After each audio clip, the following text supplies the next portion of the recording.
Muy buenos días, alumnos, alumnas, espero que se encuentren muy bien.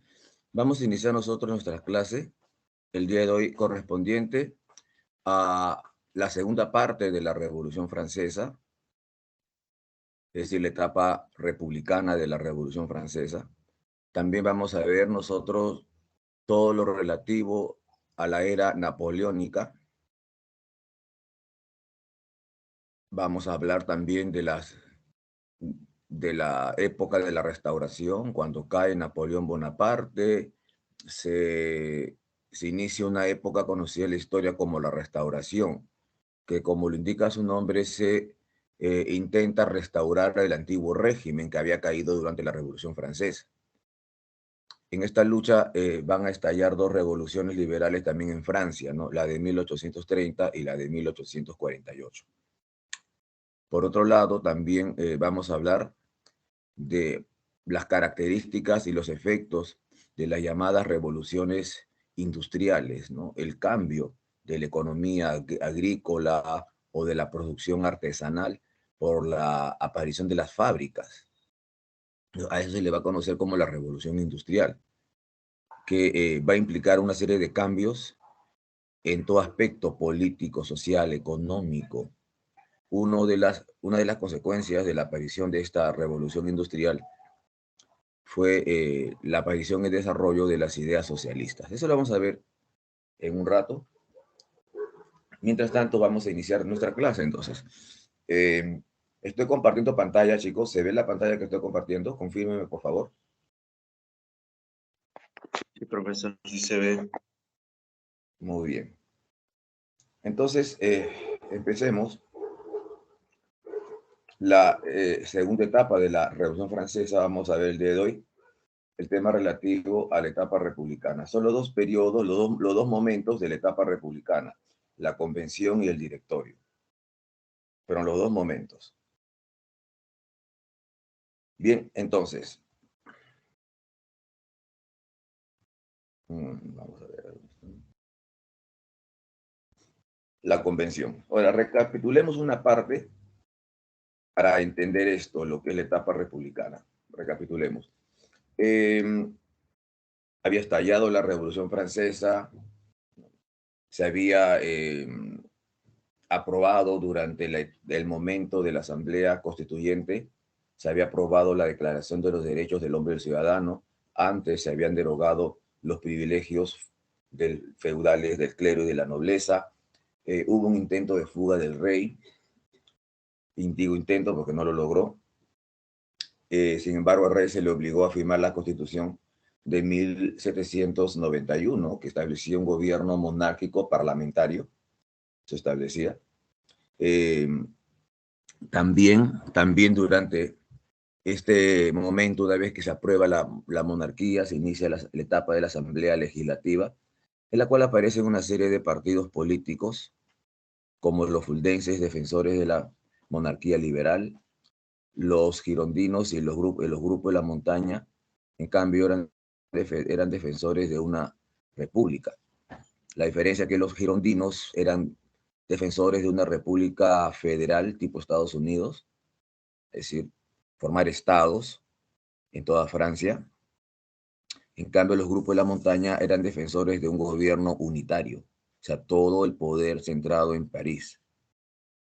El grupo de la montaña se llamaba montaña porque ellos estaban ubicados en la parte más alta de la asamblea. Habían dos sectores ahí, los girondinos y los cordeleros. Perdón, los jacobinos y los cordeleros. Los jacobinos estaban liderados por Maximiliano Robespierre, quien va a tener una destacadísima actuación y muy triste, dicho ese paso, después. En esta etapa el rey enviaba, digamos, secretamente cartas a dos países absolutistas, es decir, a Austria y a Prusia, para que lo ayuden a restablecer el absolutismo, ¿no? Acabar con la revolución. Las cartas fueron encontradas en otras situaciones que se dieron y el rey, la monarquía fue suprimida. Se declara la guerra a Austria y Prusia. Francia felizmente ganó a Austria y Prusia en la batalla de Valmy. Entonces con esto se consolida la revolución. pero como se había demostrado por otra parte, ¿no?, la culpabilidad, la traición del rey, el rey fue cesado en sus funciones. Ya no hay monarquía, y que se inicia la etapa republicana. En la etapa republicana, como están observando, hay dos momentos, la convención y el directorio. La convención.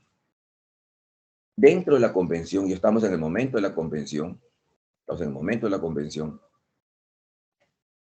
pero vamos a notar que dentro de la convención hay a su vez tres momentos de la convención. Esta fue la etapa más difícil de la Revolución Francesa. El primer momento de la convención es el predominio girondino, ¿no? Cuando este partido político, los girondinos, van a obtener el poder, van a ser mayoría en la convención. Son ellos dirigen la convención, dirigen el gobierno. Los girondinos, en virtud al principio, a uno de los principios de la Revolución Francesa, recordaremos cuáles son los tres principios de la Revolución Francesa: libertad, igualdad y fraternidad. En base a este principio de la fraternidad, los girondinos prometieron expandir la revolución a las regiones vecinas a Francia. Porque ellos decían, no, de nada sirve que aquí en Francia hayamos acabado con el antiguo régimen, hayamos acabado con los privilegios, hayamos acabado con la monarquía absoluta, cuando en los países vecinos todavía hay antiguo régimen, monarquía absoluta y privilegios. Entonces, nuestra estabilidad siempre va a estar amenazada si es que en los países vecinos sigue habiendo absolutismo, no, antiguo régimen. Entonces, ellos van a atacar, no van a realizar ofensivas, van a atacar, ¿no?, a países como Prusia, el Imperio Alemán, también contra Austria, se anexan regiones. Eso hacen los girondinos. Cosa de que mucha gente, sobre todo los grupos de la montaña, estaban en desacuerdo.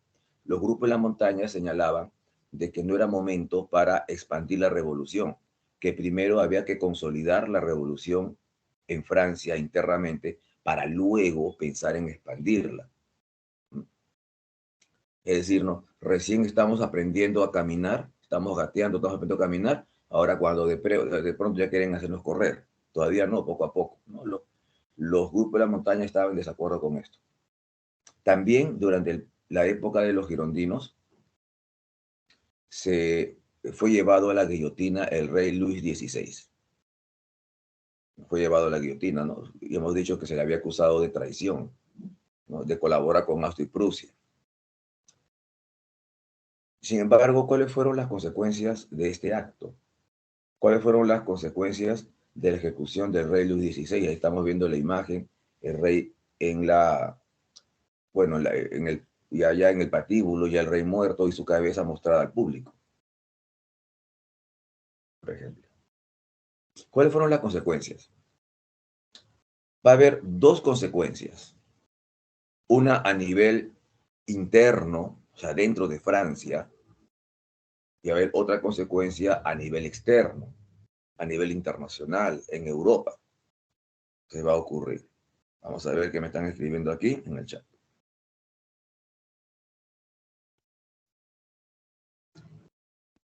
Exacto, muy bien, la invasión de los países vecinos se llama la primera coalición.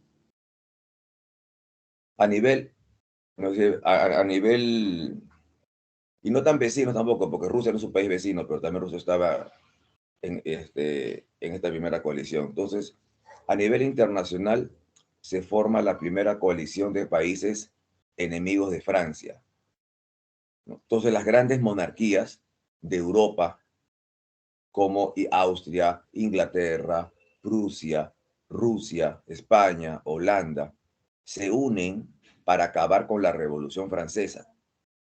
Entonces, esa va a ser una consecuencia terrible. Ahora, toda Europa va a estar contra Francia. ¿Por qué? ¿Okay? Porque ellos temían, en el fondo, temían que los ejemplos de la Revolución Francesa se expandiera por toda Europa. Entonces hay que evitar que este mal ejemplo de la revolución, este mal ejemplo, no solamente de la muerte del rey, ¿no es cierto?, sino el mal ejemplo que podía provocar también sublevaciones, revueltas, rebeliones, revoluciones en toda Europa. Se puede expandir esta revolución. Entonces hay que unirnos todos para acabar con este cáncer, antes que se expanda el cáncer por toda Europa. Entonces se unen, se forma esta primera coalición de países. A lo largo de, por otro lado, ¿no?, a lo largo de toda la época de la Revolución Francesa y la era napoleónica, se formaron en total 7 coaliciones contra Francia. Esta es la primera. Y la última coalición que se forma contra Francia fue cuando Napoleón fue derrotado en la batalla de Waterloo. Entonces es la 7ª coalición, cuando fue derrotado ahí. Para que vean ustedes, se van a formar varias coaliciones a lo largo de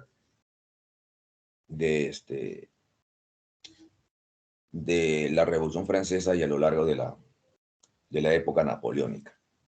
Entonces, a nivel externo, la muerte del rey provocó la formación de la primera coalición. Ahora, dentro de Francia, o sea, vamos a entender que no todos los franceses estuvieron a favor de la revolución y de la muerte del rey. Entonces, hubieron regiones que se van a sublevar, que se van a rebelar, ¿no?, contra la convención por haber matado al rey. Entonces van a ser regiones monárquicas, ¿ok?, que defendían la monarquía. Una de esas regiones fue digamos, la región de la Vendée o Vendée en francés. Como están observando aquí en el mapa, dice Francia en 1793. Entonces vamos a ver las regiones, okay, las que están ahí de amarillo, que se sublevaron contra la revolución, o sea, dentro de Francia. Una de ellas es digamos, la región de la Vendée o la Vendée en francés. Vemos ahí una imagen de los campesinos sublevándose y en la otra imagen vamos a ver las principales potencias que se formaron para acabar con la Revolución Francesa, es decir, la primera coalición. ¿Hasta aquí alguna pregunta, chicos?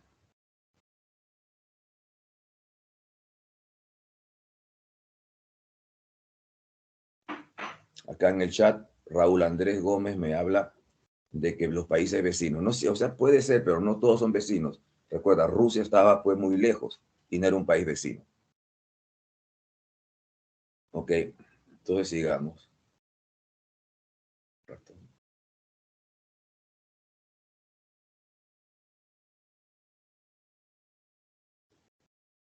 Sigamos entonces. Ahora, frente al predominio girondino, provocaron, digamos, esta revolución, provocaron estas guerras internacionales. Ahora los girondinos no sabían cómo organizarse. Estando en el poder, qué fácil era hablar, pero una vez gobernando la situación era difícil. Entonces los girondinos no supieron enfrentarse, no supieron organizarse frente a este problema, ¿no? Los enemigos de Francia, los campesinos de la Vendée, ¿ok?,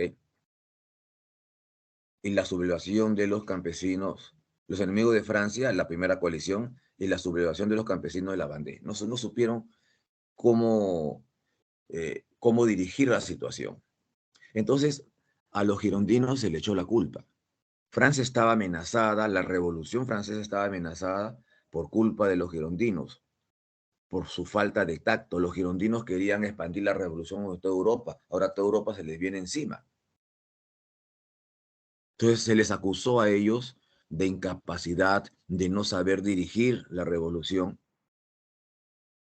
Los triunfos iniciales de Francia se convirtieron en derrotas. La revolución estaba siendo amenazada. La revolución estaba siendo amenazada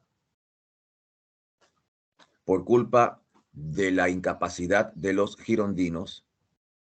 Todos los logros obtenidos en la revolución se iban a perder. los girondinos entonces fueron totalmente desprestigiados. ¿Ok? Los líderes de los girondinos, los líderes los que dirigían, fueron expulsados de la convención. Ustedes son culpables de esta situación. Fueron expulsados, fueron apresados y ejecutados, llevados a la guillotina. Entonces se inician momentos muy difíciles dentro de la convención, dentro de la Revolución Francesa. Entonces, cuando fueron expulsados los líderes, los girondinos, los principales líderes, fueron expulsados, ejecutados, va a ser el momento en que los montañeses asumen el gobierno de la convención. Es decir, los grupos, los cordeleros y los jacobinos. Es decir, Georges Danton, es decir, Jean-Paul Marat, es decir, Robespierre. Entonces ellos dicen, bueno, la única manera de solucionar este problema es definitivamente aplicando medidas extremas. Porque frente a la situación, la única solución es medidas extremas. En otras palabras, usar la guillotina, pues, aplicar el terror.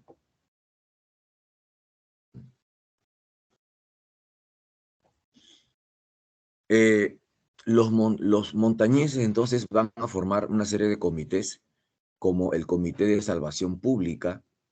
El Comité de Salvación Pública se encargaba de la búsqueda de los sospechosos de traición a la Revolución Francesa, para ser llevados a la guillotina. El Comité de Seguridad General se va a encargar pues de la seguridad interna y externa de Francia, o sea, luchar contra los enemigos de la revolución dentro y fuera de Francia. Por esas fechas fue asesinado uno de estos líderes llamado Jean-Paul Marat. Fue asesinado por una muchacha llamada Carlota Corday. ¿Por qué lo mató? Marat fue uno de las personas más radicales que hubieron en la Revolución Francesa. Marat fue quien había mandado ejecutar a cerca de 22 miembros de la convención que eran girondinos, ¿no? O sea, él fue quien ejecutó a los girondinos.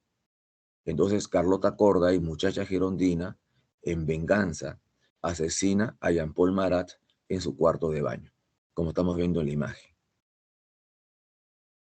No le engaña, le dice, mira que tengo sospechosos de traición. Entonces, Marat, emocionado, saca un papel para escribir quiénes son los sospechosos de traición.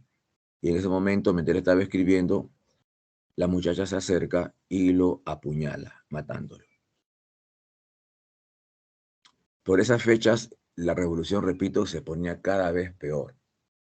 Y también fue llevada a la guillotina María Antonieta, la reina o ex reina de Francia. ¿Por qué fue llevada a la guillotina María Antonieta? ¿Recuerdan ustedes de qué patria era María Antonieta? ¿Quién me puede decir? ¿De dónde era María Antonieta? ¿De qué patria?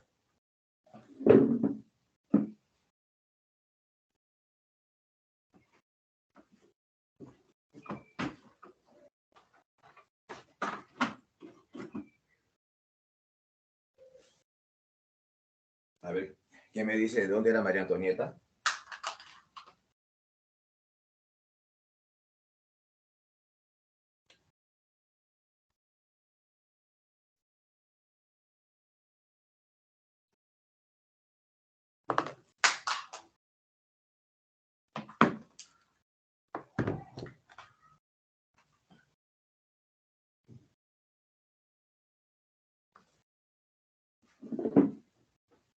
A ver, nadie me responde. ¿De dónde era María Antonieta, chicos?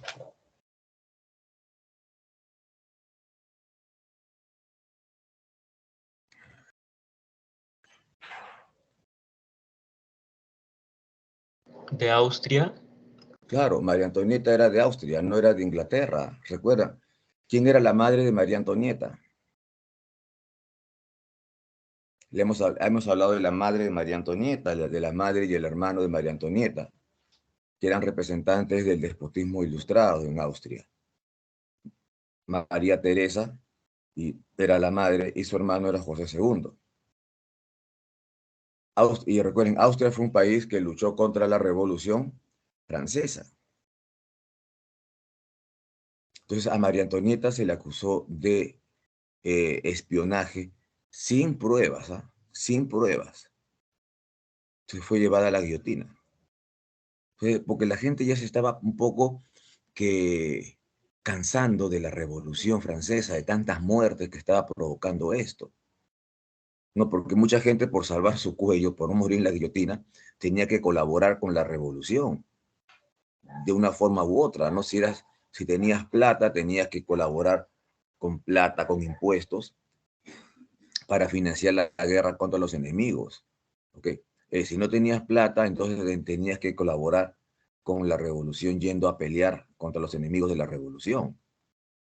Si no hacías ninguna de estas dos cosas, te llevaban a la guillotina. Entonces todo el mundo tenía que colaborar de una forma u otra, ¿no? Pero la gente se estaba cansando, estaba hartando tantas muertes, tanto terror. Entonces, como María Antonieta era una mujer, una reina muy odiada por el pueblo, entonces, ¿qué hicieron, no? La acusaron de espías sin mayores pruebas y se la llevaron. De esa manera que, para calmar la ira del pueblo. Va a ser en estos momentos que Robespierre asume el gobierno, se enfrenta a otros líderes montañeses como Georges Danton, lo manda a la guillotina, porque Georges Danton comenzó a decir, oye, ya estas medidas radicales ya no sirven, porque ya se está venciendo a los enemigos de la revolución, entonces ya no es necesario aplicar tanto terror. Robespierre lo acusó de que ya estaba claudicando, que se estaba olvidando de sus principios revolucionarios, de ya no querer seguir luchando. Entonces fue llevado a la guillotina. Entonces inicia el momento más difícil de toda la convención, el gobierno de Robespierre, que es conocido en la historia como la época del terror rojo o el gran terror. Todo el mundo fue, digamos, digamos, a las medidas radicales, terroristas, se van a recudecer aquí. Entonces todo el mundo por temor a perder su vida, digamos, por temor a perder su cuello, que tenía que colaborar, el terror. Por estas fechas, Robespierre implanta el culto al deísmo. Es una religión, digamos, razonada. ¿Okay? Robespierre creía en un ser supremo. O sea, no creía en Jesús, en Dios Padre, en Yahvé, en Jehová. No. Ese tipo de religiones no existen. Él decía, ¿no? Las religiones reveladas, que viene alguien y te revela, eso no existe. Entonces, se llega al conocimiento, ¿no? A la existencia de un ser supremo a través de la razón. Llegas a un momento, tú dices, todo esto alguien lo debió haber creado. ¿Cómo fue? No puedo decir, pero alguien lo debe haber creado. Ese alguien no es Yahvé, no es Jesús, no es Alá, no es el Buda, no, esas cosas, ese tipo de religiones, repito, no existen. Entonces se llega al conocimiento del Ser Supremo a través de la razón. Ese es el deísmo. Es el deísmo. Y Robespierre entonces acaba con el cristianismo, pretende acabar con el cristianismo y establece el culto pues al deísmo, el culto al Ser Supremo a través de la razón y la experiencia personal. También va a ser en esta época que en Francia se establece un nuevo calendario. El calendario, ahorita, vean este calendario revolucionario. Okay. El calendario revolucionario se va a basar en la naturaleza. Okay. Entonces, como se va a basar en la naturaleza, los meses van a llevar nombre, nombre de la, nombre digamos, del clima, de las estaciones, de lo que se siembra en cada mes. Entonces, por ejemplo, ¿no? Vean ustedes los nombres de los meses. El mes de la recolecta de la uva se llama el vendimario. Mes del vendimario. Mes de la recolecta de la uva, la vendimia. El brumario, mes de la bruma, de las nieblas, ¿no? Cuando el clima se llena de nieblas, hay mucha bruma, es el brumario. Frimario, el mes del frío. Nivoso, el mes de la nieve. Pluvioso, el mes de las lluvias. Ventoso, el mes de los vientos. Germinal, el mes que germina la semilla, el trigo. ¿Ok? Floreal, el mes de las flores. El pradial, el mes de los prados, cuando los prados se reverdecen. El mesidor, el mes de la cosecha. El termidor viene de termo, el calor. El fructidor, el mes de las frutas. Ese es el calendario revolucionario. Dirán ustedes, muy novedosos. Muy buena observación, Raúl. No sé, no tanto con los nombres, no es fácil, porque si tú estás viendo que está lloviendo, este mes está lloviendo, estamos en el mes de las lluvias. Si este mes hay mucho viento, es el mes de los vientos. Si este mes cae nieve, es el mes de la nieve. Si en este mes tengo que recolectar la uva, es el mes de la vendimia.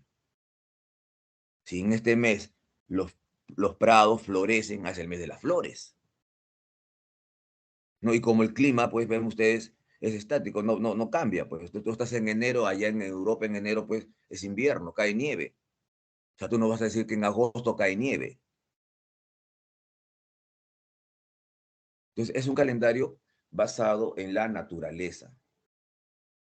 Basado en la naturaleza. Ahora, estos, como observarán, habían 12 meses. Y no siempre va a coincidir. Y no siempre va a coincidir, no siempre va a coincidir con los meses del calendario gregoriano, enero, febrero, marzo, abril. No, por favor, olvídense de eso. Entonces, el calendario se basa en la naturaleza, en el clima, en la siembra, en las cosechas. Cada mes tenía 30 días. Cada mes tenía 30 días. Pero no estaban divididos en 4 semanas, sino estaban divididos en 3 décadas. Entonces, las semanas duraban 10 días. Se llamaban décadas. Y recién, tú descansabas al llegar al 10º día. Imagínense, con lo justo uno llega el domingo a descansar, al 7º día, o esperar 3 días más para descansar. Claro que era complicado. Que la gente se confundía. Con el nombre de los meses, la gente no se confundía. Lo que la gente se confundía y se cansaba era con las décadas. Ahí donde la gente se confundía. Ahora, como dice ahí, si se descansaba al 10º día, no al 7º, ¿cuál era el objetivo? Tú sabes, Francia, país mayoritariamente católico. Entonces, la costumbre es que el domingo se va a misa. Entonces, lo que se busca es eliminar la festividad cristiana del domingo para ir a misa. Ahora, este calendario sería muy novedoso, dirán ustedes, qué interesante, en vez de la lluvia, de los vientos, de las flores, de los prados, en fin. Sin embargo, veamos. Hasta ahí está claro. Voy a explicar más detalles sobre este calendario. Quiero saber si está claro hasta allí. ¿Han entendido esto?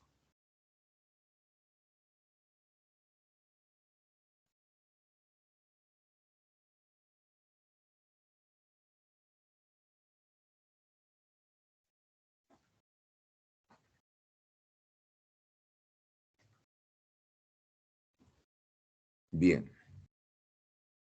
Entonces, pero pregunto, ahora veo, vamos a ver aquí. Ahora, dice Robespierre, por ejemplo, muy bien, vamos a ver aquí. Robespierre, por ejemplo, por abuso de poder, porque fue un terrorista en el poder, no el terror, Entonces, por abuso de poder, Robespierre fue llevado a la guillotina el día 9 del Termidor. Bueno, ya está ahí la fecha, ¿no? El 9 del Termidor, el mes del 9 el día 9 del mes del calor. Muchos alumnos me decían, entonces febrero, que hace más calor. No, no, no, recuerda que estamos en Europa, la Revolución Francesa estalló en Europa, estamos en Francia, donde ahí el clima es diferente al hemisferio sur, donde estamos nosotros. El día 9 del Termidor vendría a ser el 28 de julio para nosotros, ¿no? Los que tienen parientes, amigos en Estados Unidos, en Europa, julio, agosto es el mes de verano. Allá, acá julio, agosto son los meses más fríos. Entonces es un calendario pues interesante, novedoso, pero que en la práctica, okay, sí generaba confusiones, porque el clima no es, a ver, ¿quién tiene su audio ahí prendido? El clima no es uniforme en todo el mundo. Por esa razón que ahí viene la confusión. O sea, con el nombre del mes quizás no, porque bueno, se guiaban ellos por el clima, ¿no?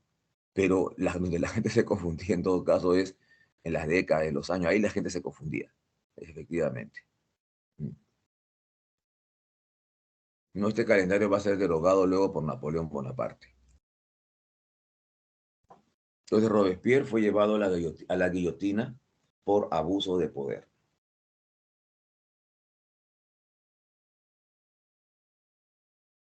Cuando el día 9 del Termidor, el día 9 del mes del calor. Entonces, acá estamos el calendario revolucionario, ¿no? Cada año constaba de 12 meses, de 30 días, a los que se agregaban 5 días de festividades nacionales. Cada mes se dividía en 3 décadas o periodos de 10 días. Se descansaba en el último día. Con ello se pretendía eliminar la festividad cristiana del domingo, ¿no? Este calendario fue derogado por Napoleón hacia el año de 1806.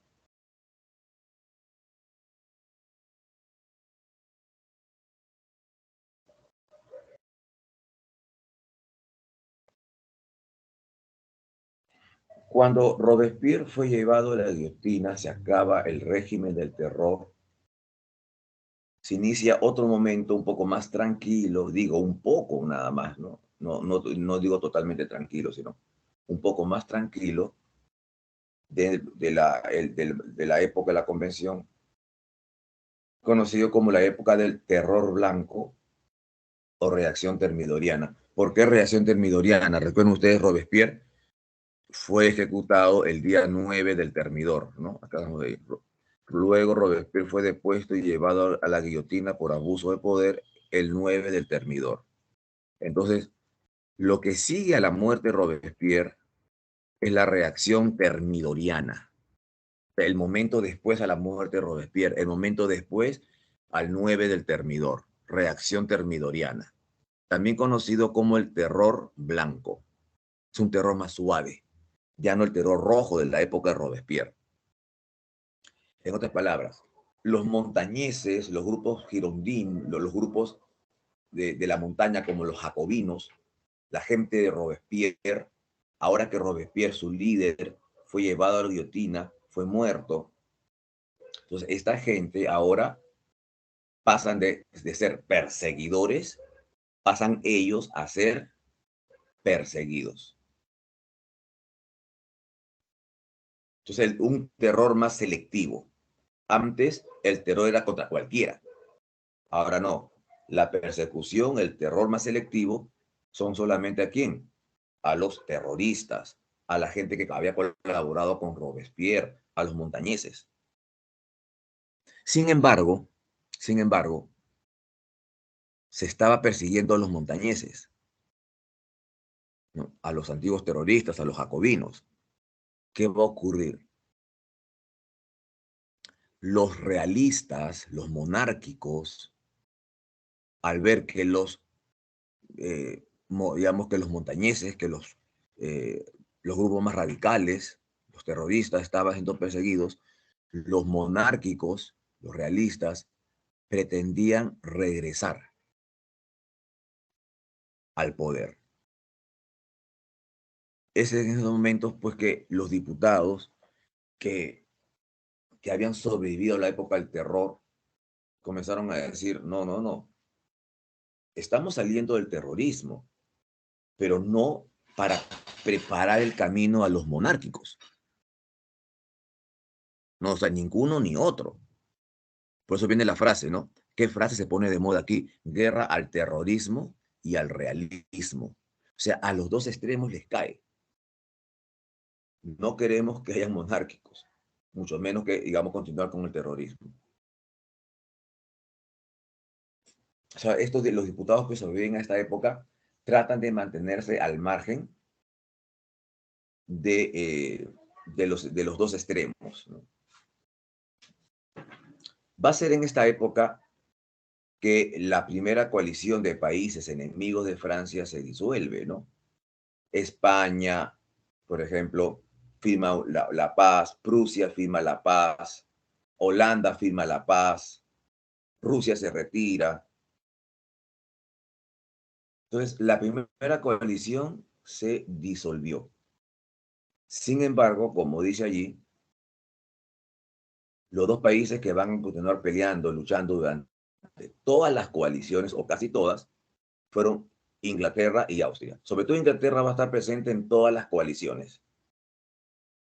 Austria va a estar presente de las 7 coaliciones, Austria va a estar presente en 6. Inglaterra va a estar presente en las 7. Entonces, pero ojo, ¿ok? Inglaterra y Austria van a continuar luchando. Son los países que no firmaron la paz con la Francia revolucionaria, Inglaterra y Austria. No lo olviden, por favor. También en esta época, los campesinos de la Vendée o Vendée, esos grupos monárquicos dentro de Francia, fueron totalmente derrotados. Entonces, vean ustedes, en la convención se logró la paz exterior, prácticamente con casi todas las potencias enemigas de Francia, excepto Inglaterra y Austria, ya les dije, pero cierta paz. Y también se derrotó a los campesinos de la Vendée. O sea, la paz externa, la paz interna. Entonces, los miembros de la convención que sobrevivieron, ¿no?, a esta época tan difíciles, lograron aprobar una constitución que no gustó a nadie, ni a los jacobinos que habían sobrevivido, ni a los monárquicos, porque era una constitución muy moderada, muy moderada. O sea, todos los logros que había obtenido los franceses en las constituciones anteriores fueron abolidos. Ahora, entonces, por eso que los jacobinos, los restos, los que quedaban de este partido político, van a protestar. Los monárquicos también protestaron, porque ellos ¿qué querían? Ellos querían volver a la monarquía, eliminar la constitución. Entonces, esta constitución de 1795 molestó a jacobinos, radicales y a monárquicos. Entonces, los miembros de la convención le dan trabajo a un joven militar, ¿no?, un joven militar pobre, pero muy ambicioso. Me estoy refiriendo a Napoleón Bonaparte. Pero mira, Napoleón, te necesitamos para que acabes con esta sublevación de los monárquicos que había estallado el día 13 de Vendimario. Sí, el día 13 del mes de la vendimia, el día 13 del mes de la recolecta de la uva, según el calendario revolucionario. Entonces, Napoleón Bonaparte aplastó esa sublevación y comenzó a hacerse cada vez más conocido. Vemos la imagen de Napoleón liderando, eh, liderando la represión contra los monárquicos el día 13 de Vendimario.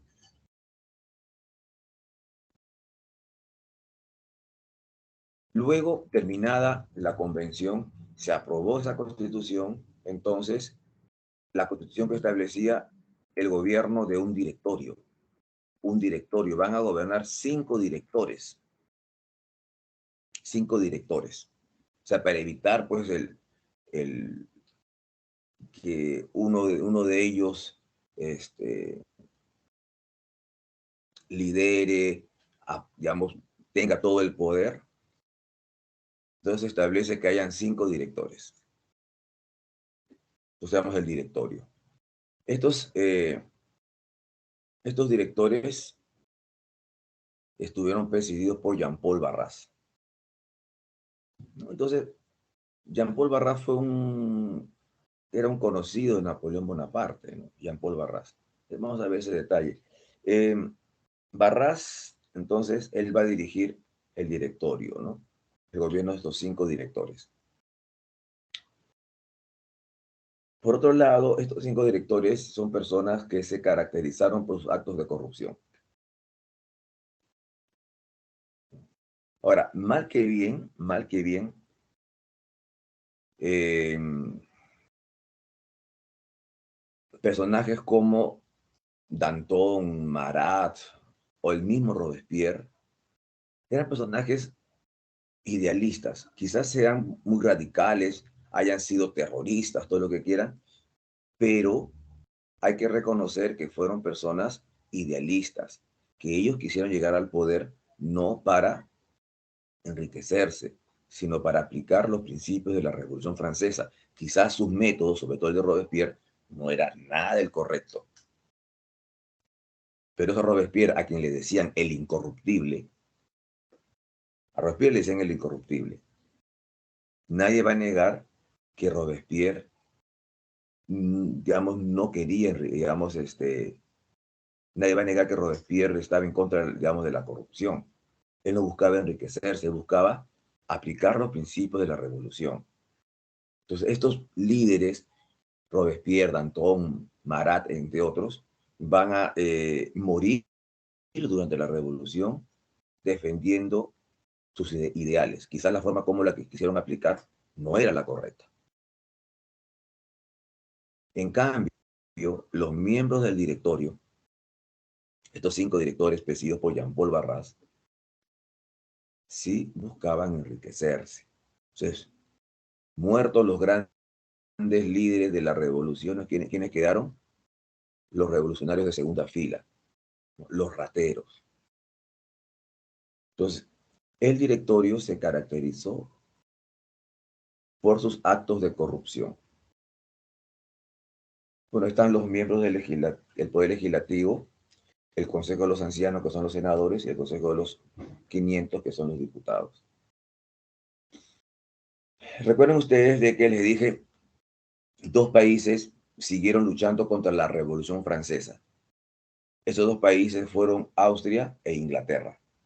Entonces, Jean-Paul Barras, que era amigo personal de Napoleón Bonaparte, le encargó a Napoleón pelear contra estos 2 países que no habían firmado la paz con Francia. Esos 2 países, repito, eran Austria e Inglaterra. Contra Austria, ¿dónde se enfrentó Napoleón? ¿En qué lugar se enfrentó Napoleón Bonaparte? Contra Austria se enfrentó en Italia. Ahí peleó contra Austria. Entonces, la campaña de Italia, ¿contra quién estaba peleando? Contra los austriacos. Y la campaña de Egipto, ¿contra quién estaba peleando? Contra Inglaterra. ¿Por qué en Egipto? Porque en Egipto era parte del imperio inglés, pero por Egipto Inglaterra cortaba camino para llegar a la India. Entonces, lo que buscaba Napoleón Bonaparte en la campaña de Egipto era cortar toda comunicación entre Inglaterra con su más importante colonia que tenía, que era la India. Entonces va a Egipto. En la campaña de Italia, por su parte, fue una campaña totalmente exitosa para Napoleón Bonaparte. En la campaña de Egipto a Napoleón no le fue tan bien que digamos. Ganaba algunas veces, perdía otras veces. Sin embargo, como las noticias en aquel entonces tardaban en llegar, Napoleón, ¿qué decide? Decide abandonar Egipto, y regresar a Francia, donde su fama aún estaba intacta. Entonces, cuando regresa de Egipto, Napoleón acabó con el gobierno del directorio. Le dio un golpe de estado al gobierno del directorio. Este golpe de estado se realizó el día 18 del mes de las brumas, de las nieblas, que en el calendario gregoriano que usamos nosotros sería el 9 de noviembre. Con este golpe de estado, Napoleón Bonaparte pone fin al directorio. Y para muchos también acaba la Revolución Francesa. Ahora, un detalle, ¿no? Un dato anecdótico. Cuando Napoleón se va a Egipto a luchar contra Inglaterra, el Napoleón lleva a muchos sabios e intelectuales a Egipto para estudiar. Un soldado de Napoleón Bonaparte fue quien halló la famosa piedra de Rosetta, que años después fue descifrada por Champollion, que hemos visto cuando hablamos de Egipto la vez anterior.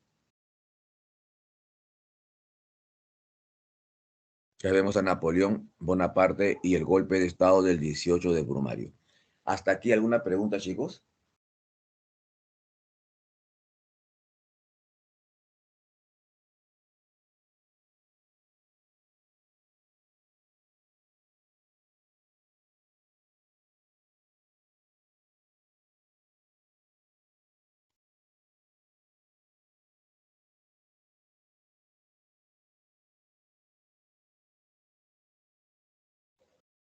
Bien.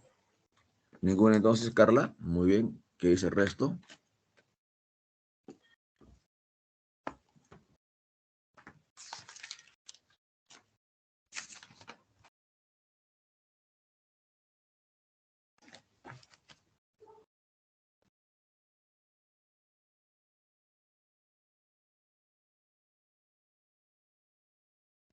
A ver, Adelit me dice, profesor, ¿cómo se llama ese tratado que no firmó Australia y Egipto? Veamos. No es Australia, es Austria. Y dos, si no se firmó tratado, entonces no existe tratado, pues, eso no tiene nombre.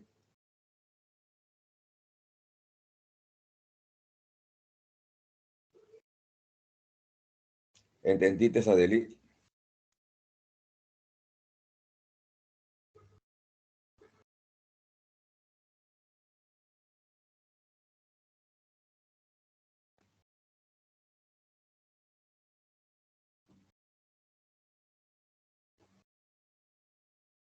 Claro, me dices, ¿cómo se firmó el tratado que no se firmó? Entonces, si no se firmó, entonces no existe.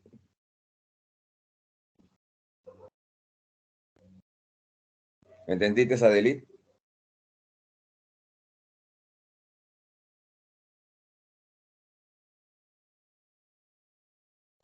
Lo que yo dije, por ejemplo, cada país firmaba sus tratados por separado.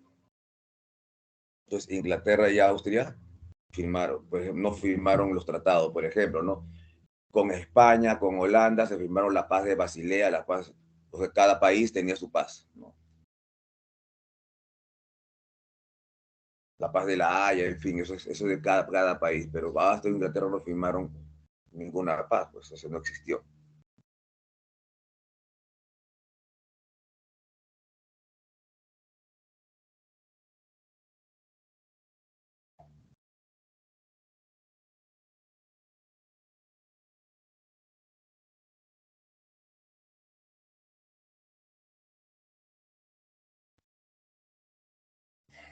Veamos,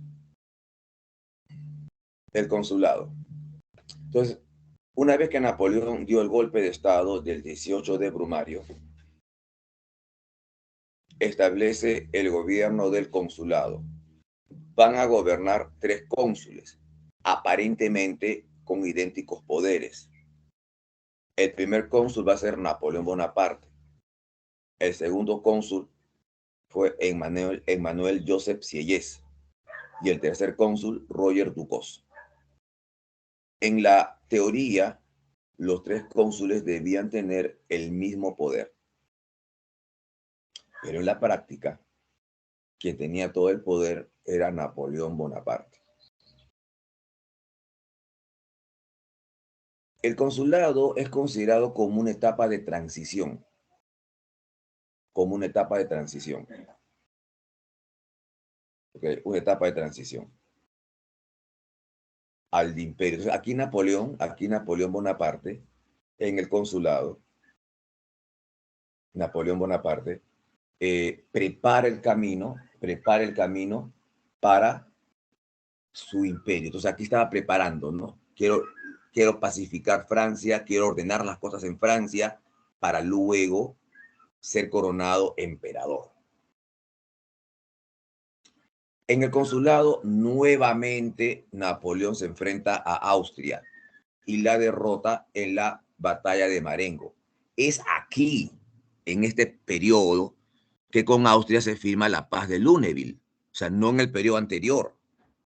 Entonces, aquí con Austria recién firma la paz de Lunéville. Con Inglaterra, entonces también Inglaterra estaba cansada de pelear tanto contra Francia. Igual Francia cansada de pelear tanto contra Inglaterra. Entonces, con Inglaterra se firma la paz de Amiens, en la cual Francia no ganaba nada, por si acaso. En la paz de Amiens solamente Inglaterra prometía devolver la pequeñita isla de Malta, que queda al sur de Italia, devolverla a sus antiguos dueños. Los antiguos dueños eran los caballeros de la orden religiosa de los templarios. O sea, devolverlo, ¿no? A los caballeros de Malta, la pequeña isla. O sea, Francia no ganaba nada, solamente Inglaterra perdía esa pequeña isla. ¿Para qué de importancia tiene para Inglaterra esa pequeña isla? Era un lugar estratégico para el comercio inglés. Los barcos antes de llegar a Egipto, que era zona inglesa, debían pasar por la isla de Malta, donde pues algunos barcos, digamos, eran reparados, se les hacía mantenimiento, descansaba la tripulación y luego otra vez emprendía el viaje hacia Egipto. Entonces, la paz de Amiens, Inglaterra se comprometía a devolver esa pequeña isla a sus antiguos dueños.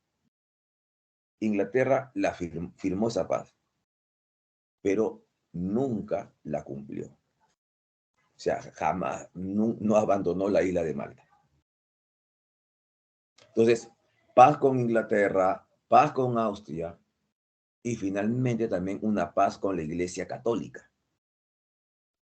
Recuerden que durante la Revolución Francesa, los bienes y propiedades de la Iglesia Católica habían sido confiscados. Entonces, Napoleón se comprometió a devolver a la Iglesia Católica sus antiguas propiedades. Entonces, se firma pues ese concordato, ¿no? Y se reconoce a la Iglesia Católica como la Iglesia oficial de Francia. Entonces, se firma el concordato. Luego, Napoleón Bonaparte ordena las finanzas de Francia, que estaban, pues, debido a los tantos años de revolución, estaban pésimas. Entonces, crea el Banco de Francia, crea una nueva moneda, una moneda estable como el franco. Luego, Napoleón crea el Código Civil, llamado también Código Napoleónico. Entonces, con esto, Napoleón estaba ordenando la situación en Francia, fuera de Francia y dentro de Francia. Okay.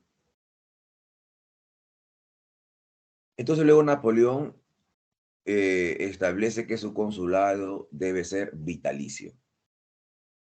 Entonces va a ser cónsul hasta que se muera. Pero luego que hizo Napoleón Bonaparte, acabó con el consulado, su propio consulado vitalicio, y crea Napoleón Bonaparte, se hace coronar emperador. Entonces, él buscaba, ¿no? Ya arreglé las cosas con los enemigos de Francia exteriores, ya arreglé las cosas en Francia internamente, reorganicé la economía, las finanzas, no llegó a un acuerdo con la iglesia, entonces paz por todo el mundo. Entonces ahora sí ya puedo lograr mi objetivo. ¿Y cuál es mi objetivo? Coronarme emperador. Entonces Napoleón Bonaparte proclama la fundación de su imperio. Proclama la fundación de su imperio. Entonces, pero como Francia se convierte en un imperio, Francia se va a Francia se va pues a codear con las grandes potencias de aquel entonces. ¿Cuáles eran las grandes potencias? Inglaterra, Austria, Prusia y Rusia. Eran las grandes potencias. Ahora se aceptaba a una potencia más, Francia. En otras palabras, ¿no? Vean, explico de esta forma. Si la torta, supongamos que toda Europa, todo el mundo, sea, digamos, una torta. La torta estaba dividida entre cuatro, las cuatro potencias, Inglaterra, Austria, Prusia y Rusia, entre cuatro. Ahora, con la inclusión, con la inclusión de Francia, la torta que está dividida entre cuatro tiene que dividirse entre cinco. Entonces, estas potencias no van a desear eso. Entonces son los que le van a hacer la guerra a Napoleón Bonaparte, constantemente. Las que van a estar presentes en todas las coaliciones o en casi todas las coaliciones que va a tener Francia durante donde el resto de la época de Napoleón Bonaparte.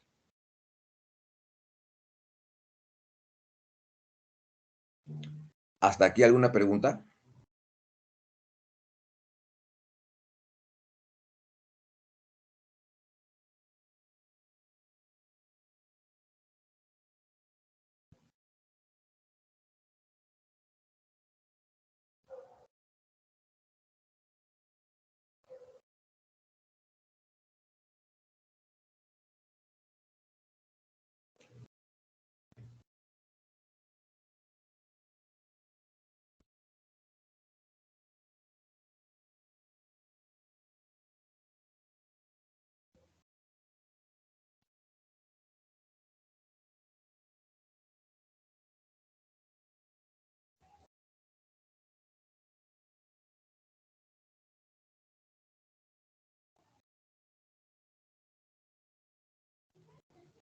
Bien. Entonces vemos acá el famoso cuadro de Louis David, la coronación de Napoleón Bonaparte. Se dice que cuando Napoleón invita al Papa Pío VII para que lo corone emperador, lo que era la costumbre, ¿no? El Papa tenía que coronar al emperador, no a las personas. Cuando el Papa se disponía a coronar a Napoleón Bonaparte, Napoleón se adelantó al Papa y antes que el Papa lo coronara, Napoleón le arrebata la corona al Papa y él solo se autocorona. Luego toma la corona de Josefina, de emperatriz, y él corona emperatriz a su esposa Josefina. Entonces el Papa solamente se limitó a dar la bendición. O sea, ¿qué quiso decir Napoleón con este acto? Que todo el poder que él tiene lo había logrado por sus méritos propios y que no necesitaba ayuda de nada ni nadie para llegar hasta donde él llegó. Bien, sin embargo, como le dije, Napoleón se había proclamado emperador. Francia era un imperio ahora. O sea, Francia compartía ahora el poder junto a las demás potencias. Y naturalmente Napoleón quería expandir las ideas de la revolución. Entonces, todo esto hicieron de que dijeron, no, ni hablar. Esto se pone feo y hay que hacerla, digamos, vamos a luchar contra Napoleón Bonaparte. Recordaremos que Inglaterra había firmado la paz de Amiens, pero nunca la cumplió.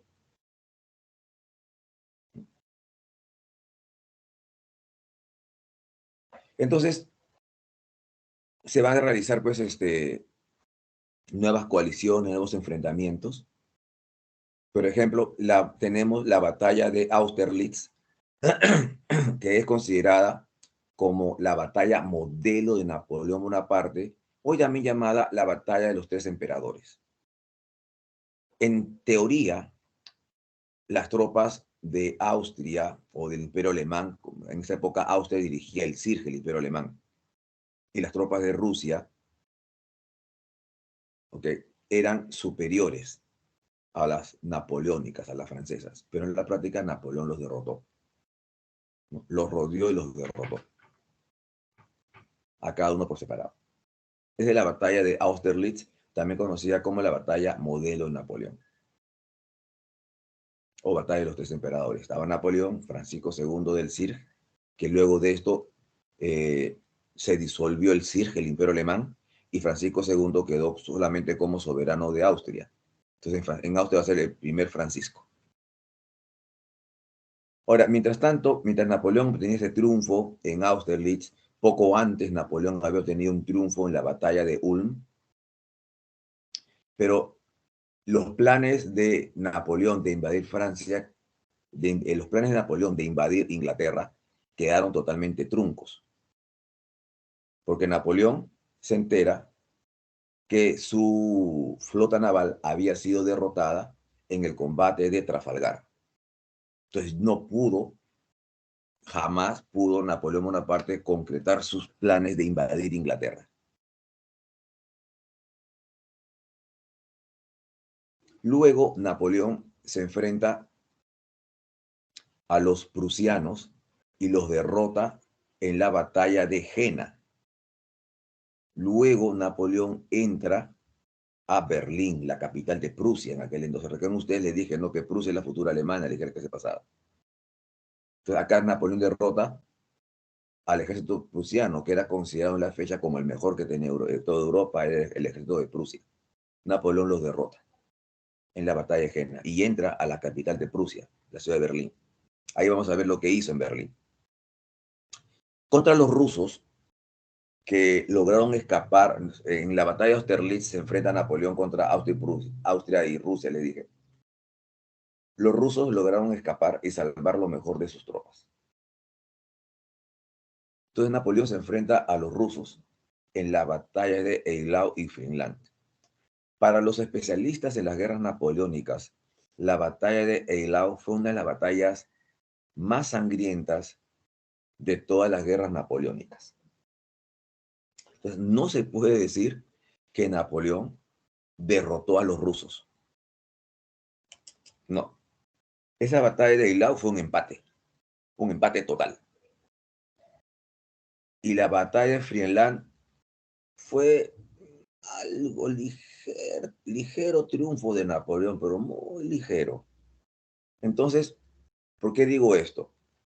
Se puede concluir que estas batallas de Eylau y Friedland no fueron triunfos contundentes sobre los rusos. En cambio, pues a los austriacos los derrotó, a los prusianos los derrotó. En cambio, a los rusos no, del todo.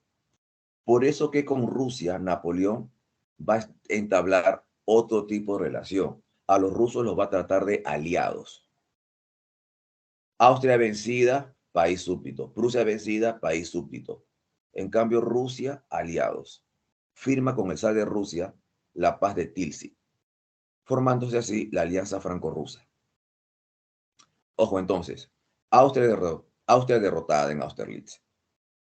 Prusia derrotada en la batalla de Jena. Rusia aliado. ¿Qué país faltaba? ¿Qué país faltaba? Pregunto al aula, rapidito. ¿Qué país faltaba? De las potencias. Inglaterra, profesor. Inglaterra. Muy bien, Raúl. Inglaterra. Entonces, Napoleón dijo, pues, pero a Inglaterra no he podido vencerla, ¿no? La batalla en el combate de Trafalgar, la marina francesa había sido derrotada. Muy bien, Jair, ¿no es cierto? Entonces, a Inglaterra, ¿cómo la voy a vencer? De otra forma. El decreto de Berlín. Entonces dijo, con el decreto de Berlín, Napoleón Bonaparte prohibía a todos los demás países de Europa que comercialicen con Inglaterra. Porque en Inglaterra se había desarrollado la industria. Están en plena revolución industrial. Entonces estaba desarrollando económicamente Inglaterra, estaba vendiendo sus productos industriales a toda Europa, también necesitaba pues materia prima para satisfacer sus demandas industriales. Entonces era necesario comercializar con Inglaterra, era necesario el comercio. Entonces Napoleón, sin embargo, ¿qué hizo? Prohibió eso, que ningún país comercialice con Inglaterra. ¿No? ¿Para qué? Para que Inglaterra se arruine económicamente. Pero imagínense, ¿no? Prohibir que los barcos comercialicen con Inglaterra era imposible porque habría que controlar todos los puertos que tiene Europa. Entonces eso es imposible. Ahora, ¿qué países, sin embargo, no acataron el bloqueo? Portugal, los estados pontificios y Rusia. El Papa decía que él, como representante de Dios en la tierra, no podía estar en pleito con nadie, no podía pelearse con nadie. Entonces, Napoleón ordenó a sus tropas invadir los estados pontificios. Ante esto, el Papa excomulgó a Napoleón. ¿Y qué hizo Napoleón con el Papa? Lo encarceló. El Papa estuvo 7 años preso por orden de Napoleón Bonaparte. Otro país que no acató el bloqueo fue Portugal. Pero como están viendo el mapa, para invadir Portugal, ¿qué otro país previamente hay que cruzar? Están viendo el mapa. ¿Qué país? Pueden España. tirar España, ¿no es cierto? España. ¿Y quién gobernaba en España? Un rey bastante inepto. Bastante inepto. Bueno, ya. No es la primera vez que hay gobernantes ineptos. ¿Ok? Un rey bastante inepto llamado Carlos IV, que por lo mismo que era un incapaz, era manipulado por su primer ministro llamado Manuel Godoy. Entonces, ellos que acordaron, el rey y el primer ministro español, Manuel Godoy, permitir a las tropas francesas cruzar España para por ahí llegar a Portugal, país que no había acatado el bloqueo. Ahora, ¿qué esperaban ellos, no? Invadió Portugal y esperaban pues repartirse el territorio portugués con Francia. Cuando los franceses cruzan España, llegan a Portugal, los reyes de Portugal y cerca de 9.000 miembros de la nobleza portuguesa habían abandonado el país rumbo a Brasil, llevándose pues todo el dinero, todos los tesoros, todas las piezas de arte, todo lo valioso de Portugal se lo llevaron rumbo a Brasil. Entonces, cuando llegó a Portugal, no encontraron nada. O sea, el dinero, todo se lo llevaron. Entonces, ustedes saben, Napoleón necesitaba el dinero para financiar sus campañas militares, pero los portugueses llevaron todo. Entonces, ¿qué pasó? ¿Dónde se quedó pues las tropas francesas? En España. Ahí en España, ¿qué hizo Napoleón? Encarceló a los reyes de España y colocó como rey a su hermano José Bonaparte, más conocido como Pepe Botellas.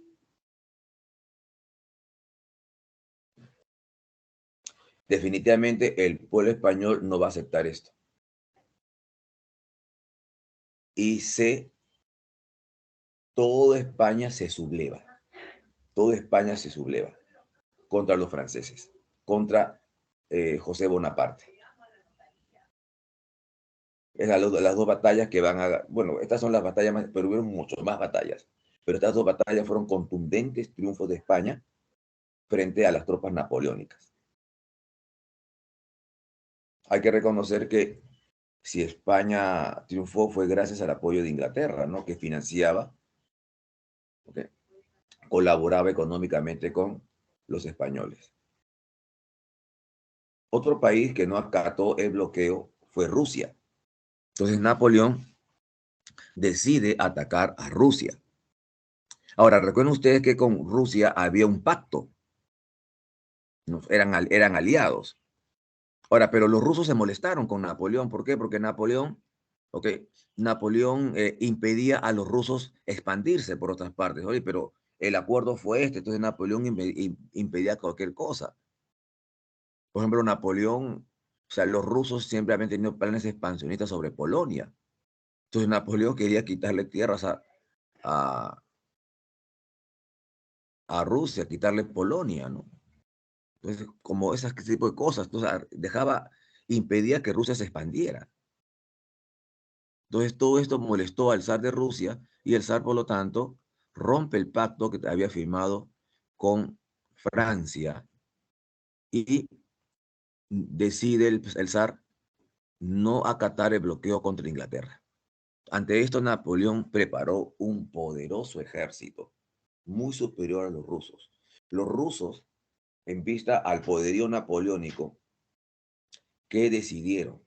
No enfrentarse directamente a Napoleón, sino aplicar la táctica de la tierra arrasada, la tierra quemada. Es decir, antes que llegue Napoleón, la gente tiene que abandonar sus pueblos, llevarse toda la ropa, comida, ¿okay? Y luego, digamos, la propia gente tenía que destruir sus casas para cuando lleguen las tropas napoleónicas no aprovechen nada. No hay comida, nada, nada, todo estaba destruido.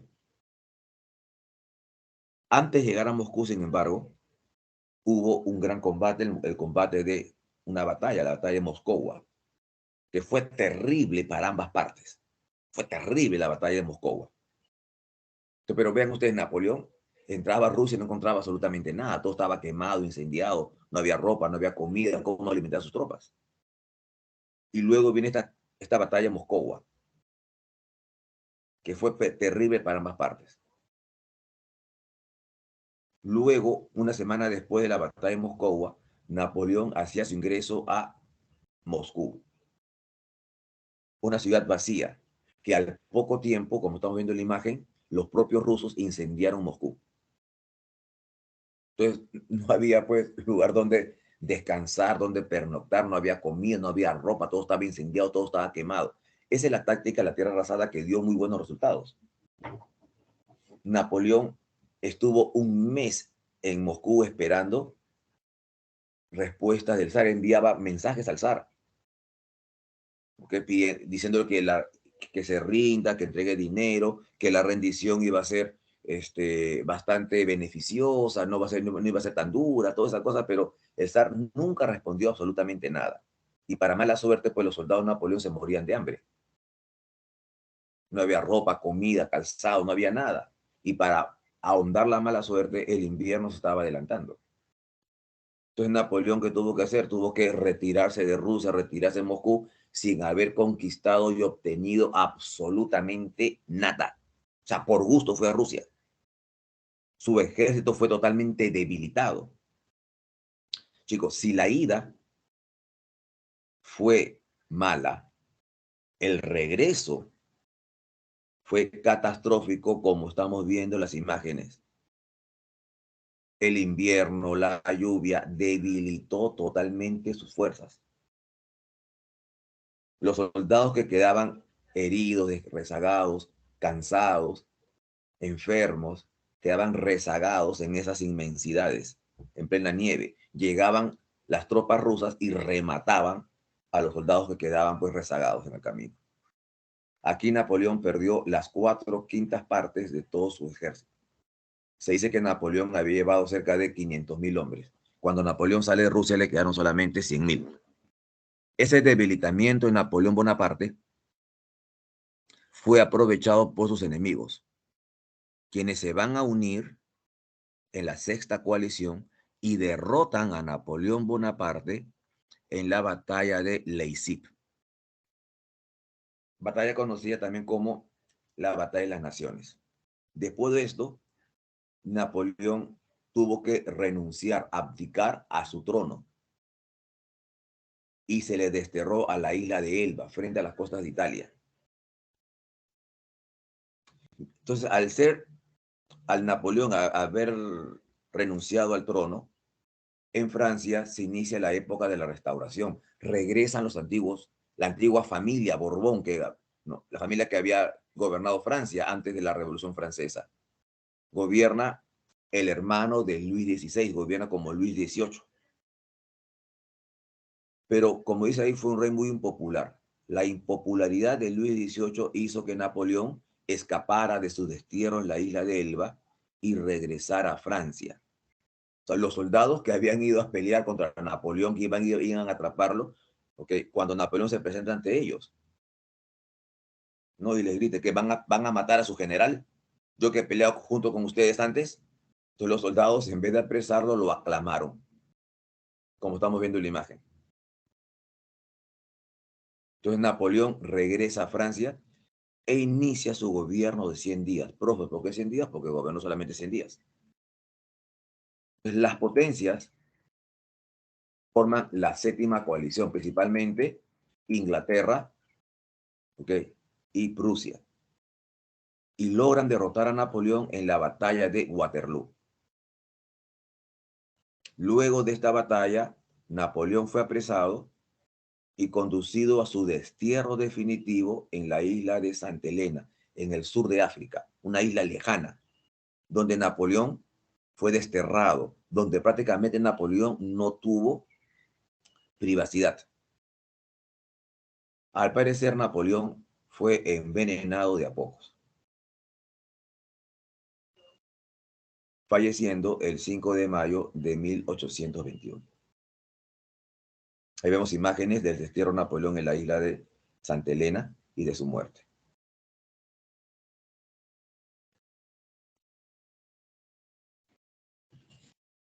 Repito, vencido Napoleón Bonaparte, se inicia la época de la restauración, que como lo indica su nombre, que se restaura la monarquía, el antiguo régimen. Entonces las potencias se reúnen en el Congreso de Viena para repartirse, rehacer el mapa político europeo que había sido alterado por las conquistas de Bonaparte. Como estamos viendo en la imagen, ahí están los principales monarcas y se están ahí como que partiendo los territorios. También países como Rusia, Prusia y Austria deciden formar la Santa Alianza. ¿Okay? ¿Para qué? Para defender el absolutismo, ¿no? Porque como habían quedado todavía rezagos de liberalismo en otras partes de Europa, entonces estos países se deciden unirse para acabar con las ideas liberales. La revolución de 1830, después de que gobierna Luis XVIII, gobierna el rey Carlos X, también hermano de él, ¿no?, de la familia Borbón. Este rey en 1830 dio las famosas ordenanzas de Saint-Cloud, una serie de disposiciones que establecían, digamos, la vuelta al antiguo régimen. Esto el pueblo francés no lo aceptó y terminan destronando al rey. Fue coronado Luis Felipe de Orleans, sobrino de los reyes, ¿no? Fue coronado. Entonces, como fue coronado por la burguesía, la historia lo va a conocer como el rey burgués. Él va a gobernar Francia durante 18 años. Ahora, pero ojo, una de las consecuencias de la revolución de 1830 fue el nacimiento de las ideas nacionalistas. Por ejemplo, Bélgica se independiza de Holanda, pero Inglaterra y Francia apoyan a Bélgica. Este detalle es interesante, chicos, porque la condición que pusieron Inglaterra y Francia es de que Bélgica sea un país neutral. Por eso que Inglaterra y Francia apoyaron a Bélgica, ¿no? Esta neutralidad, recuerden, fue lesionada en 1914, cuando Alemania invade Bélgica, pues lo que hace la intervención de Francia. Esto vamos a ver el día de mañana. Polonia también se independiza, pero fue reconquistada. Luis Felipe de Orleans gobernó Francia 18 años. Los últimos años de gobierno de Luis Felipe tuvo como primer ministro al señor Francisco Guizot. Este señor se negaba a las reformas, a los cambios que pedía el pueblo de Francia. ¿Cuáles son estos cambios? La reforma electoral y la reforma parlamentaria.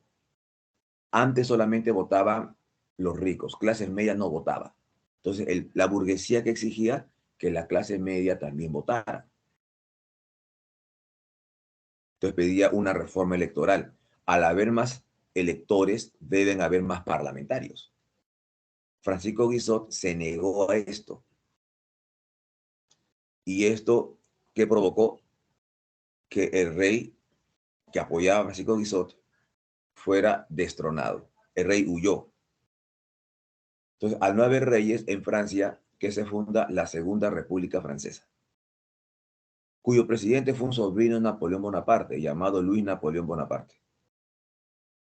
Él tenía la misma ambición del tío, así que Luis Napoleón Bonaparte disolvió la Segunda República Francesa y se hace proclamar emperador de Francia, como Napoleón III.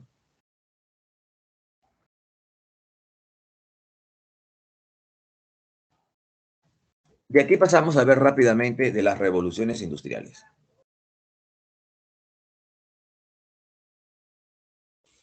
¿Qué significa una revolución industrial? El cambio de la producción. No, si antes se producía de manera artesanal, si antes habían talleres, ¿no? O si antes la economía era netamente agrícola, ahora eso va a cambiar por la aparición de la máquina. Con las máquinas, la máquina desplaza el trabajo humano. La producción artesanal es sustituida por la producción industrial mecanizada. Eso es la revolución industrial. Ahora, en los talleres, ¿quiénes trabajaban? En los talleres trabajaban los artesanos, pero el taller va a ser desplazado por las fábricas, donde trabajan los obreros. Entonces aparece una nueva clase social, que es la clase obrera, o el proletariado, como se le va a conocer también. Esos cambios originan las revoluciones industriales. Se aplica la máquina de vapor, que originalmente la máquina de vapor se usaba ¿para qué? Para sacar el agua en las minas, con la energía del vapor. Entonces, eso se va a aplicar luego en otro tipo de máquinas, sobre todo en la industria textil o en el transporte. Entonces, todo esto implica la revolución industrial. ¿En qué país se inicia la industria? Como dice ahí, va a ser Inglaterra. Allí se inicia la primera revolución industrial. Inglaterra va a ser el primer país industrial. Es el primer país que se va a desarrollar totalmente. Por eso recuerden que Napoleón Bonaparte quería acabar con esto y no lo logró cuando bloqueó el comercio con Inglaterra. Ahora, ¿pero qué condiciones hicieron que Inglaterra sea la primera potencia industrial? Inglaterra poseía minas de carbón y de hierro. ¿El carbón para qué va a ser? Va a ser la primera fuente de energía, las máquinas de vapor con el carbón. ¿El hierro para qué me va a servir? Para las máquinas. Entonces Inglaterra tenía minas de carbón y de hierro, tenía los materiales necesarios. La burguesía se había enriquecido por el desarrollo comercial. Entonces el comercio inglés entonces tenía plata, ¿no es cierto? Por el comercio ya años atrás. Entonces este dinero, como dice ahí, se va a invertir en la industria, en esta nueva actividad. El liberalismo económico permite el desarrollo industrial y comercial. Hemos visto en la clase pasada las ideas liberales de Adam Smith. El Estado no debe intervenir en asuntos económicos, no se le debe cobrar muchos impuestos, ¿no? A la industria, al comercio, para que se desarrolle libremente. ¿Qué otra ventaja tenía Inglaterra? Su poderosa flota naval, sus barcos. Entonces, si tenía los mejores barcos, esto le aseguraba a Inglaterra el control de las rutas marítimas comerciales. Donde no llegaba otro país, llegaba Inglaterra con sus barcos. Y otro, digamos, factor importantísimo, paz interna. Para que haya paz interna, ¿no es cierto? Para que haya desarrollo económico, el país debe gozar de paz interna. No debe haber sublevaciones, rebeliones, paros, ese tipo de cosas. No había en Inglaterra.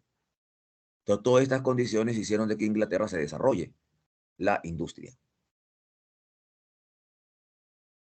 Otras características entonces de la primera revolución industrial, tenemos allí qué energía se usa, el vapor con el carbón. ¿Qué industrias? Principalmente la industria textil. Entonces, la máquina textil, la máquina hiladora, la máquina desmotadora de algodón, por ejemplo. Esto que demuestra, ¿no? El desarrollo de la industria textil. Entonces, Inglaterra va a vender sus productos por todo el mundo. También la industria metalúrgica y la siderúrgica, el uso de acero, sobre todo para los barcos, para los trenes. Entre los inventos, repito, tenemos textil de Edmundo Cartwright, el barco a vapor de Robert Fulton, la locomotora de George Stephenson, la hiladora de Emilio Hargreaves, en fin, una serie de inventos. Estos en la primera revolución industrial. la segunda mitad del siglo XVIII y la primera mitad del siglo XIX.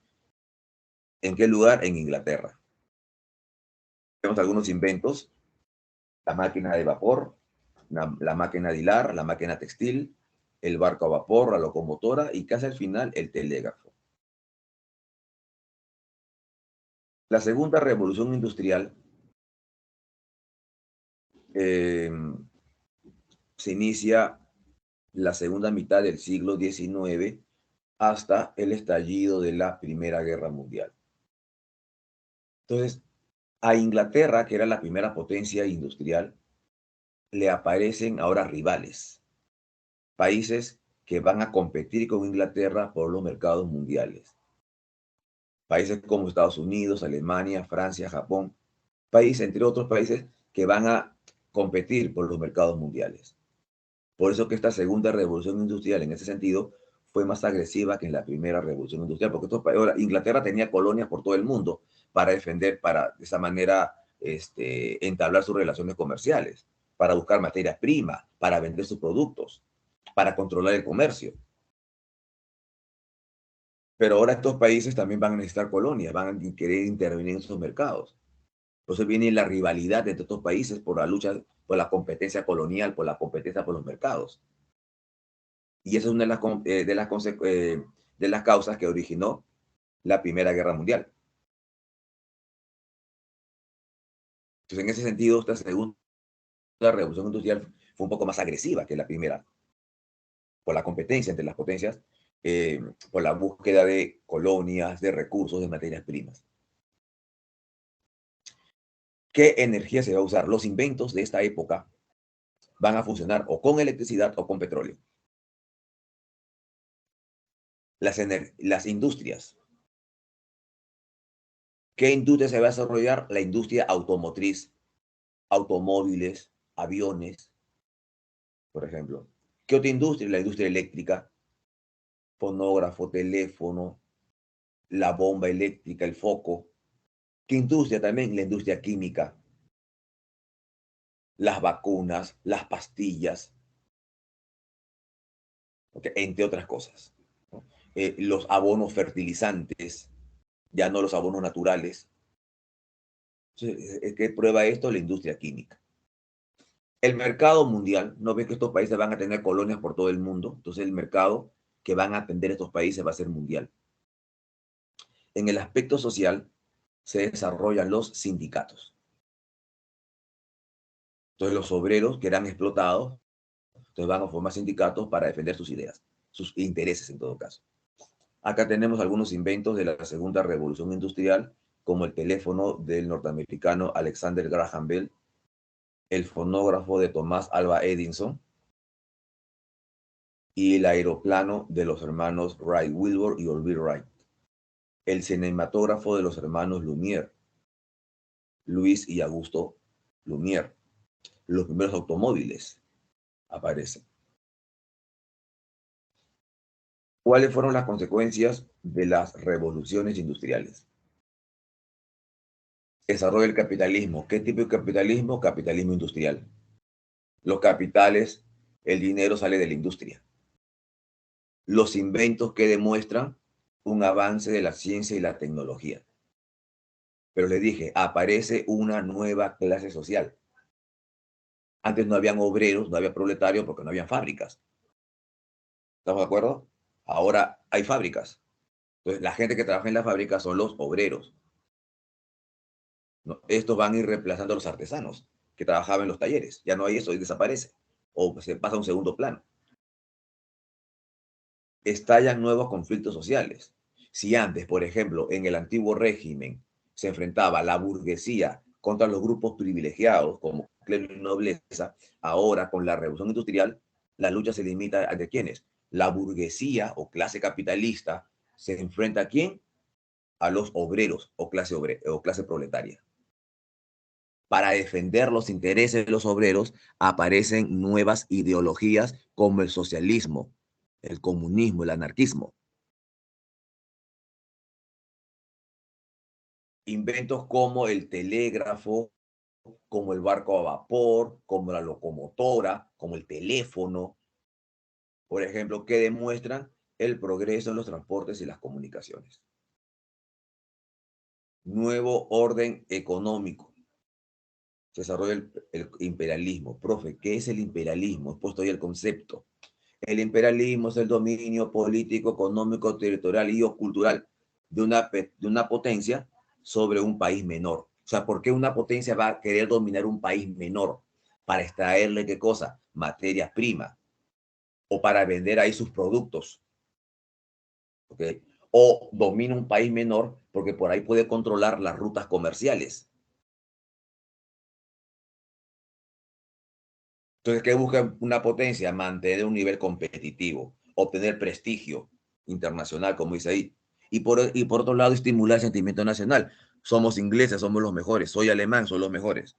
Entonces, estas son una de las causas que hay que tener en cuenta para entender el estallido de las guerras mundiales.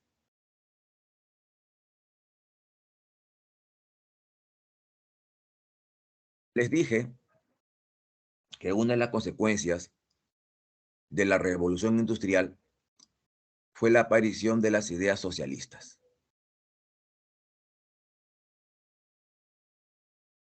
Causas como es ahí la aparición de la gran industria, o sea, la revolución industrial, entonces que aparece esta nueva clase social, la clase obrera, la clase proletaria, la cual era explotada, pues. Se les pagaba poco, se les prohibía formar sindicatos, trabajaban de 11 a 14 horas diarias, o sea, no habían leyes laborales, no habían leyes que defendieran a los obreros, no había seguro, esas cosas no había, por eso es que el obrero era explotado, el obrero era explotado.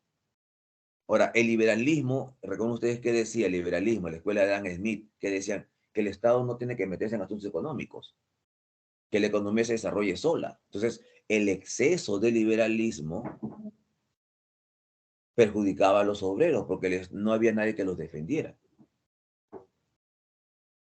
Por esa razón que la clase obrera se va a reunir, ¿ok? Y va a luchar por sus intereses.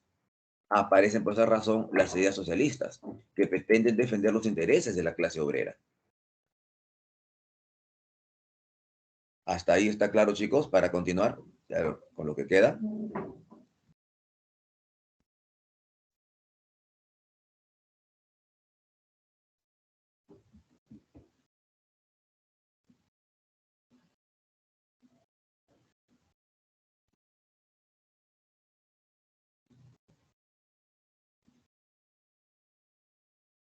¿Está claro hasta ahí?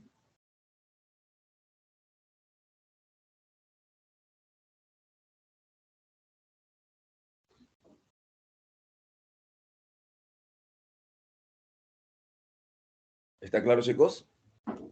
Voy avanzando.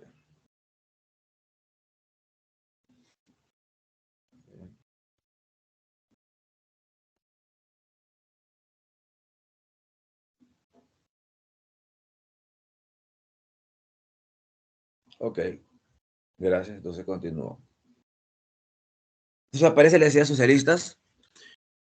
Hay dos tipos de socialismo: el socialismo utópico, que como dice ahí, pues, los socialistas utópicos buscan soluciones parciales, como puesto ahí, paliativos. O sea, no asumen de lleno con solucionar el problema. Si me pongo este ejemplo, ¿no? Si me duele la muela, pero temo, me da miedo ir al dentista. Entonces, ¿qué hago yo? Ok, tomo una pastilla, ¿no? Y con esto ya me calma el dolor. Ojo, me calma el dolor, pero no me soluciona el problema. El problema está presente, solamente me está, digamos, solucionando un problema momentáneo. Entonces, los socialistas utópicos, en ese sentido, también plantean soluciones parciales frente al problema, no van de lleno con el problema. Por ejemplo, Robert Owen es considerado como el padre del cooperativismo. Él planteó la creación de cooperativas, fundó una colonia socialista en Norteamérica que fracasó. Enrique de Saint-Simon habló de cosas muy genéricas, ¿no? Defendió, dice, la explotación racional de los recursos naturales y la emancipación del grupo obrero, pero nada más, no planteó algo, nada tampoco. Carlos Francisco Fourier planteó la creación de las falanges o falansterios. ¿Qué significa esto? Unidades de vivienda y producción, como lo llamaba, ¿no? Casas, barrios obreros y al lado las fábricas, donde el obrero ganaría de acuerdo a lo que produce. Luis Blanc planteó la creación de talleres nacionales, talleres financiados por el Estado, pero dirigidos, administrados por la clase obrera. ¿Ok? Esto fue criticado por los socialistas científicos, llamados comunistas, como Carlos Marx, autor de una obra llamada El Capital. Estamos viendo la imagen a Carlos Marx. Federico Engels, autor del libro llamado El origen de la familia, la propiedad privada y el Estado. Ahí vemos a Engels.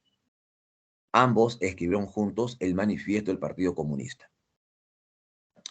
¿Qué plantean ellos? Y dicen, de nada sirve crear cooperativas, falansterios, talleres nacionales, cuando siga habiendo capitalismo. Entonces, en primer lugar, el capitalismo debe desaparecer. Es en primer lugar, para que no haya explotación. ¿Cómo se enriquece el capitalista, el burgués? Cuando no le paga, cuando, digamos, no le paga un salario justo. Es decir, la plusvalía. Explico este tema, la plusvalía. Chicos, supongamos que el obrero trabaja un valor de 10, ¿ya? Ha producido, supongamos, 10 puntos. Pero al obrero no se le paga los 10 puntos. Al obrero se le paga solamente 3 puntos. Y los 7 puntos restantes, ¿en manos de quién queda? Del burgués, del capitalista. No, esos 7 puntos restantes se llama la plusvalía. O sea, el trabajo no remunerado al obrero. O sea, el burgués se enriquece, el burgués, el capitalista se enriquece cuando le roba la plusvalía a sus trabajadores. O sea, el trabajo no remunerado. Y con esto forma su capital. Por eso que el capitalismo debe desaparecer, porque se origina de un robo. Otro planteamiento importante es que Marx y Engels nos hablan del materialismo histórico. Dice ahí, la historia de la humanidad es motivada por factores económicos. Si hay un enfrentamiento, hay un hecho histórico, siempre está presente la causa económica. Es el materialismo histórico y esta causa económica se expresa en la lucha de clases sociales. Las clases sociales, ¿por qué pelean? Por intereses. Y toda la historia de la humanidad se resume en una constante y permanente lucha de clases sociales. La clase explotada contra el explotador. El de arriba contra el de abajo. ¿Y por qué pelean? Por intereses económicos. Por ejemplo, vean, chicos, en la época griega, ¿no?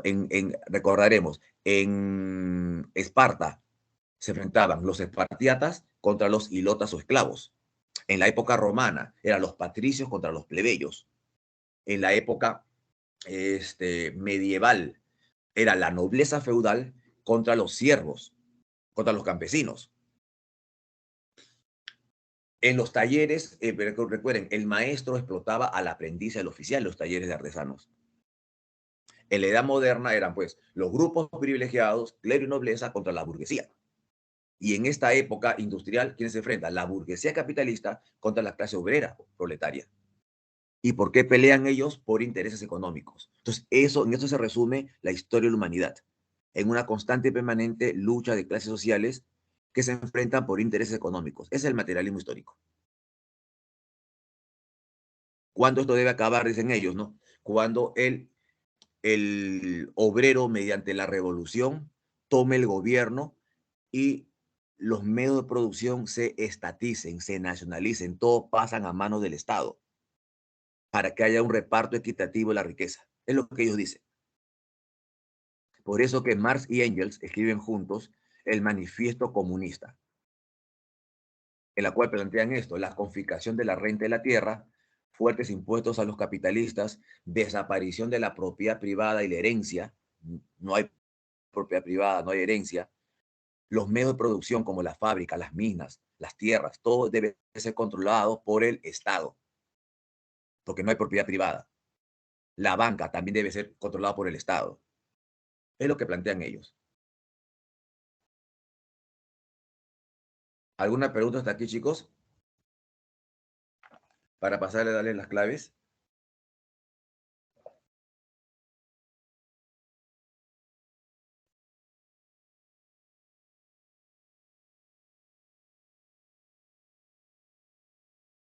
¿Alguna pregunta, chicos, sobre las claves?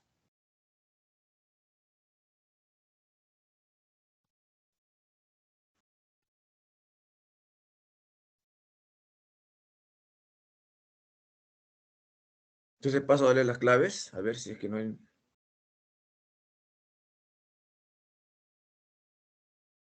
Listo, entonces, quito las claves, claves,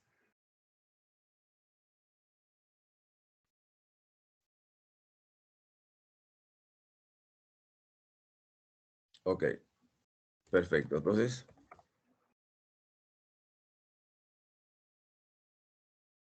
clave separata 11. Dicto ahí.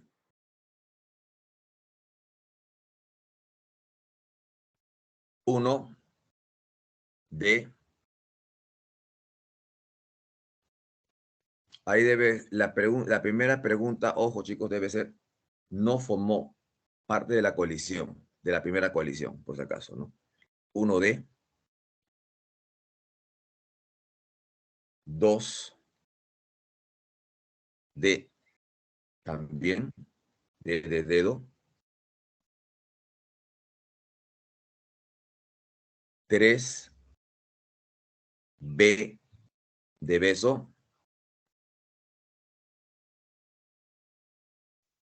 4 C de casa,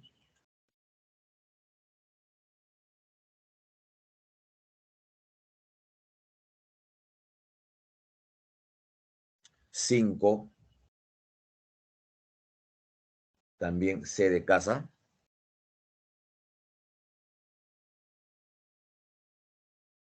6 A de avión,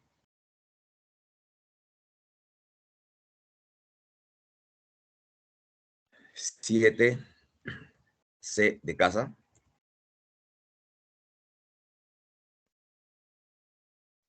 8 E de enano,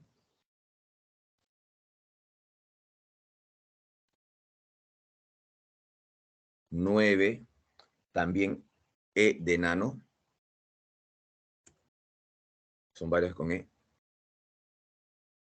9 E de enano, 10 también E de enano,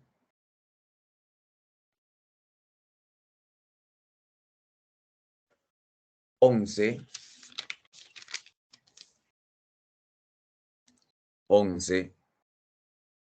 también E de enano,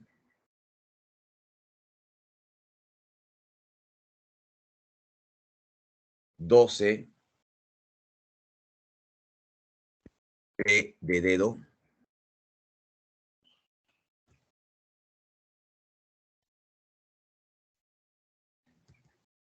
13 B de beso,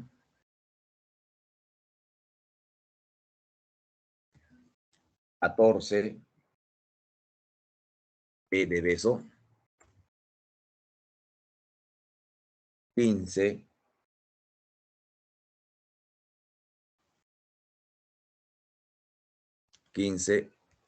C de casa,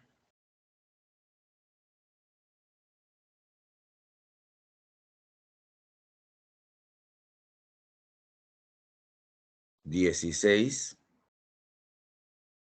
C de casa,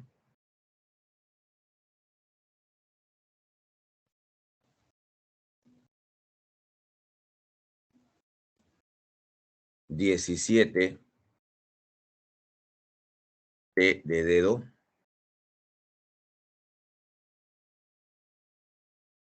18 E de beso.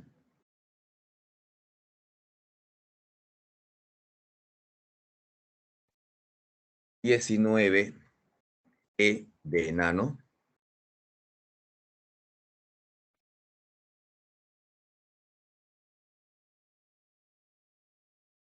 Y la 20, B de beso.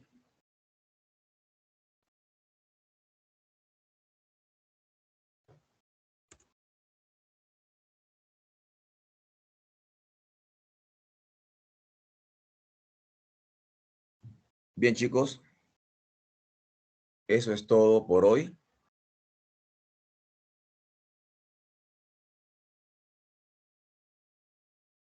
Okay. Nos retiramos y nos vemos el día de mañana.